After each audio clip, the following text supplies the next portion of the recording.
नमस्कार दोस्तों, मेरा नाम उन्मेष देशमुख है और बॉर्नविस्टा के इस अगले वीडियो में मैं आपका स्वागत करता हूं। आज की कहानी कॉर्पोरेट लाइफ से जुड़ी हुई है। हम सब जानते हैं कॉर्पोरेट लाइफ के जो चैलेंजेस है या कॉर्पोरेट लाइफ में जो अनसर्टनिटीज है, जो अनसर्टनिटीज बनी हुई है, उसके बारे में हम सब लोग जानते हैं, लेकिन इसका जिक्र बहुत ओपनली नहीं होता है। जो रिस्क बनी हुई है कॉर्पोरेट लाइफ में, उसका भी जिक्र बहुत बार नहीं होता है। आमतौर पर ये जो चर्चाएं होती है, ये बहुत क्लोज ग्रुप में चर्चाएं होती है, ओपनली इसके बारे में नहीं बात की जाती है। आज के डेट में कॉर्पोरेट रियलिटी तो ये है कि जो बंदा सीनियर होता है उनकी सैलरीज बहुत हैंडसम होती है, उन्हें काफी पर्क्स होते हैं, काफी सुविधाएं दी जाती है और इस तरह से वो लोग उनकी जो लाइफस्टाइल है वो लाइफस्टाइल काफी बढ़ाकर रखते हैं और उस तरह से अपनी लाइफ एंजॉय भी करते हैं। दोस्तों, ये कॉर्पोरेट के लिए भी सुविधाजनक है और जो बंदा उनके पास काम करता है उनके लिए भी बहुत सुविधाजनक होता है। लेकिन क्या आपने सोचा है कि इसके विरुद्ध भी कभी हो सकता है? पिछले 2-3 साल में मैं सुन रहा हूं कि जो सीनियर लेवल के लोग हैं कॉर्पोरेट्स में, उनकी काफी सारी जॉब्स जा रही है। क्यों ऐसा हो रहा है कि जो सीनियर बंदे हैं उनकी जॉब जाती है? एकदम सिंपल सा रीजन है मेरे ख्याल से इसका, कि जो बंदा सीनियर होता है कॉर्पोरेट में, उनकी सैलरीज बहुत ज्यादा बढ़ जाती है और कॉर्पोरेट्स को प्रोबेबली ये लगता है कि कहीं ना कहीं इनकी सैलरी, इनका जो स्किल सेट है या इनके जो कंपनी के लिए इनपुट्स है या कंपनी के लिए जो कमा रहे हैं, उसके कंपैरिजन में इनकी सैलरीज काफी बढ़ गई है। और प्रोबेबली एक एज का तकादा है कि 50 साल की उम्र के बाद में आदमी का जो परफॉर्मेंस है, उस एम्प्लॉय की जो परफॉर्मेंस है, वो उतनी एफिशिएंट नहीं रहती है। इन कुछ कारणों की वजह से, सामने भले ही कारण आपको अलग दिया जाता हो, लेकिन ऐसे कुछ कारणों की वजह से जो 50 के ऊपर वाले एम्प्लॉयज है, वो 50 के ऊपर वाले एम्प्लॉयज को जॉब छोड़ने के लिए बोली जाती है। दोस्तों, आज की कहानी है एक ऐसे ही रियल कॉर्पोरेट वर्ल्ड वाले सीनियर लेवल के एम्प्लॉय की, जिनका नाम सचिन है। दोस्तों, हाल फिलहाल की घटना है। मेरे दोस्त सचिन को उनकी मल्टीनेशनल कॉन्ग्लोमरेट ने उनका जॉब छोड़ने के लिए बोला। सोचिए, 23-24 साल उनका जॉब उस कॉन्ग्लोमरेट में हुआ है और काफी अच्छा परफॉर्मेंस उनका उस कंपनी में रहा है। दोस्तों, सचिन की जो कहानी है वो आपको एकदम दिल खुश कर देगी। आप अंत तक इस कहानी को सुनते रहिए। तो सचिन मेरा इंजीनियरिंग का दोस्त है और सचिन ने अपनी जो लाइफ है वो बहुत तरीके से गुजारी है। जब मैं ये कहता हूं कि लाइफ बहुत तरीके से गुजारी है, तो मैं इसका बैकग्राउंड भी आपको देना चाहूंगा। दोस्तों, सचिन आता है एक बहुत छोटे से गांव से। सचिन के जो फादर थे, उनकी छोटी सी खेती थी, वो खेती के ऊपर उनका अपना निर्वाह चलता था। उसी तरह से सचिन बड़ा। सचिन काफी अच्छा था अपनी पढ़ाई में, इसके लिए इंजीनियरिंग में आया और सचिन ने उसके बाद में बहुत अच्छी तरक्की अपनी लाइफ में की। दोस्तों, लेकिन सचिन कभी अपनी रियलिटी को भूला नहीं। जब से सचिन ने जॉब ज्वाइन किया, तब से सचिन ने कभी अपने फंडामेंटल्स, कभी अपने बेसिक्स भूले नहीं। वो हमेशा अपने बेसिक्स के ऊपर कायम रहा। जो भी वैल्यूज सचिन के मदर और फादर ने उनको दी थी, सचिन उस वैल्यूज के ऊपर, उस वैल्यूज के बारे में हमेशा बात करते रहे। हालांकि जब भी हम दोस्त एक साथ मिलते थे, तब सचिन हमेशा मजाक का कारण बना हुआ रहता था, क्योंकि सचिन काफी कंजर्वेटिव था अपने अप्रोच में। सचिन खर्चा करने में काफी कंजर्वेटिव हुआ करता था। सचिन को लोग हमेशा बोलते थे, अरे तू किस लिए कमा रहा है यार, ये पैसे तेरे कब काम में आएंगे। लेकिन सचिन अपने वैल्यूज के ऊपर डटा हुआ था। वो जितनी जरूरत पड़े उतना ही खर्चा करता था। जो जितनी जरूरत पड़े उतना ही खर्चा करता था। सचिन एक डिसिप्लिन लाइफ भी जीता था। और सचिन ने लेकिन ये कभी नहीं किया कि उसने अपनी लाइफ एंजॉय नहीं की है। हमेशा सचिन ने अपनी लाइफ जितनी जरूरत है उतनी एंजॉय भी की है। उसने अपनी फैमिली को जितना जरूरत है उतना दिया भी है। दोस्तों, इस कहानी में मैं सचिन के रियल फिगर्स आपको बताने वाला हूं और सचिन की जो रियलिटी है आज की डेट में, उसके बारे में भी बताने वाला हूं। तो हुआ यूं कि 15 दिन पहले सचिन को अपनी एचआर डिपार्टमेंट से एक फोन आया, जिस फोन में एचआर डिपार्टमेंट ने सचिन को बताया कि करीब करीब आज से 1.5 महीने के बाद में आपका इस कंपनी में आखिरी दिन है और उसके बाद में आप अपना दूसरा रास्ता खोजिए। ये जो कॉल होती है, आप में से जो लोग कॉर्पोरेट में जॉब करते हैं या जिनको कॉर्पोरेट लाइफ का एक्सपीरियंस है, उनको पता होगा कि इस तरह की कॉल हमारी लाइफ के ऊपर किस टाइप का इंपैक्ट डाली जाती है। दोस्तों, बिलीव मी, इस कॉल के बाद में सचिन थोड़ा सा अपसेट जरूर हुआ, लेकिन सचिन कभी डिसअपॉइंट नहीं हुआ। उस कॉल के बाद में सचिन ने थोड़ा सा सोचा और सचिन ने अपनी अगली प्लानिंग शुरू की।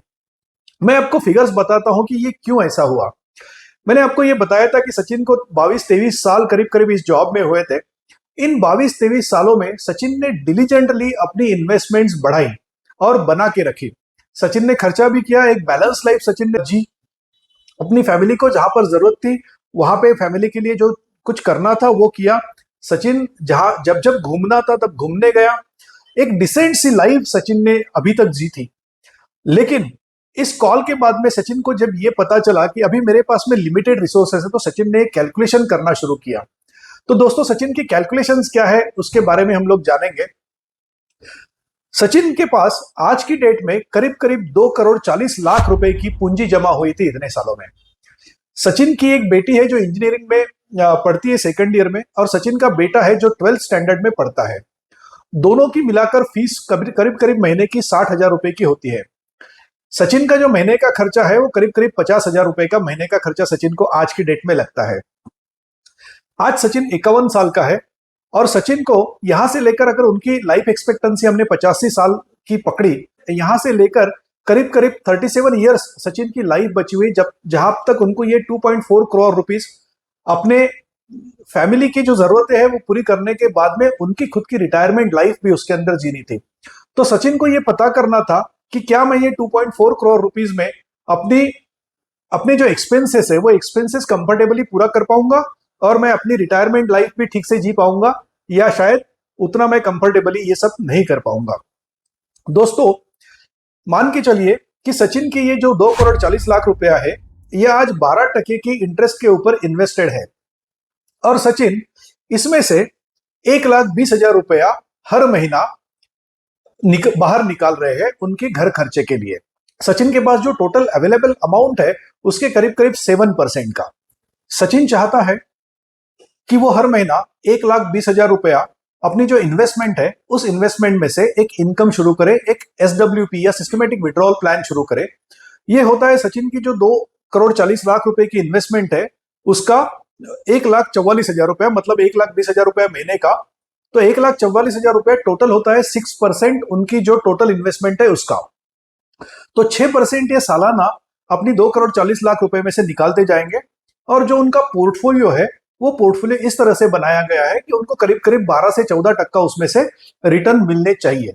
ऑफ कोर्स म्यूचुअल फंड में रिटर्न्स कोई गारंटीड नहीं होते हैं, लेकिन पास परफॉर्मेंस के बेसिस के ऊपर ऐसा लग रहा है कि उन्हें कम से कम 12% रिटर्न्स उसमें से मिल सकते हैं।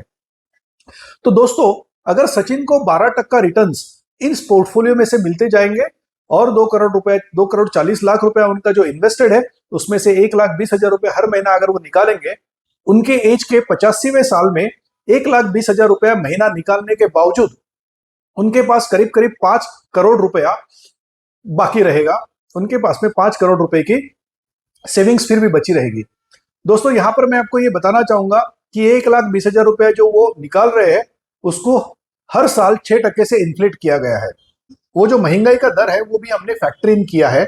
1,20,000 रुपया उनका हर साल 6% से बढ़ने वाला है, ताकि उनकी महंगाई से बढ़ने वाली जरूरत है उन जरूरतों का भी ख्याल रखा जा सके। दोस्तों, कॉर्पोरेट लाइफ में हमने जरूर जाना चाहिए, लेकिन कॉर्पोरेट लाइफ की रियलिटी के साथ अवगत होते हुए हमने जीना भी चाहिए। एक बैलेंस लाइफ जीने के लिए हमें क्या लगता है कि आप अपनी लाइफ भी एंजॉय करो, लेकिन एट द सेम टाइम आप अपना जो दूसरा रास्ता है, जो इन्वेस्टमेंट्स और सेविंग वाला रास्ता है, वो रास्ता भी आप अपने लिए खुला रखो। दोस्तों, आज की डेट में सोशल मीडिया काफी निगेटिव कहानियों से भरा हुआ है। कई एक बार ऐसी कहानियां सोशल मीडिया पे आती है जहां पे आपको ये बताया जाता है कि इस व्यक्ति ने किस तरह से उसकी जॉब खोई, और किस तरह से वो फाइनेंशियल डिस्ट्रेस में आया, और उनको किस तरह से प्रॉब्लम फेस करने पड़े। लेकिन अपने पास में काफी सारे ऐसे सुलझे हुए इंडिविजुअल्स हैं जिन्होंने अपनी फाइनेंशियल लाइफ बहुत अच्छी तरीके से मैनेज की हुई है, और इसके बाद में भी अपनी फाइनेंशियल लाइफ वो अच्छी तरीके से मैनेज कर सकते हैं, बिकॉज अभी तक उन्होंने जो किया है। दोस्तों, इस कहानी से जो सीख मिलेगी वो सीख सचिन के एज वाले लोगों के लिए नहीं है। ये जो सीख है ये सीख उन लोगों के लिए है जो आज उनके 30, 31 या 35 साल की उम्र में है, जिनके पास में आज से लेके 15-20 साल का करियर पड़ा हुआ है, और इस 15 से 20 साल के जेस्टेशन पीरियड में या एक्यूमुलेशन पीरियड में एक अच्छी पूंजी जमा कर सकते हैं, अगर उनके कॉर्पोरेट ने उनको कहीं ना कहीं ये बोला कि आप जॉब छोड़ के जाइए। या फिर उसकी एक दूसरी बाजू भी है। दूसरी बाजू ये है कि अगर उनके कॉर्पोरेट उनको ना बोलते हुए सचिन अगर सोचते हैं कि मुझे आज छोड़ देना है, मुझे अपनी हॉबीज इसके बाद में परस्यू करनी है, जो लाइफ में करने का रह गया है, मुझे कोई सोशल वर्क करना है, अगर वो भी वो करना चाहते हैं तो इसके जरिए वो कर सकते हैं। दोस्तों, इसके लिए एक छोटी 2-3 चीजों की जरूरत है। बहुत कॉम्प्रोमाइजेस नहीं करने हैं लाइफ में छोटे छोटे कॉम्प्रोमाइजेस करने हैं कि आपको अपनी पूंजी का एक छोटा हिस्सा बाजू में रखना है जो आपके फ्यूचर के लिए हो। लेकिन आज की डेट में ये नहीं करना है आपको कि आप बहुत ज्यादा कंजूसी के साथ जी रहे हो। आपको जीना एकदम अच्छे तरीके से है, लेकिन उसके साथ में एक बैलेंस आउट करना है कहीं ना कहीं, और ये बैलेंस आउट जो होगा वो आपका फ्यूचर बनाएगा। तो दोस्तों, आइए अपने अंदर एक सचिन को देखते हैं और इस सचिन को अपने अंदर कहीं ना कहीं बिल्ड करने की कोशिश करते हैं। ये कहानी एक रियल कहानी है जो मैंने आपको बताई। इसी तरह की कुछ कहानियां मैं आपके लिए बार बार लेके आऊंगा जो सक्सेसफुल कहानियां रहेगी। दोस्तों, इसी तरह से मिलते हैं अगले वीडियो में बॉर्नविस्टा के। Thank you so much.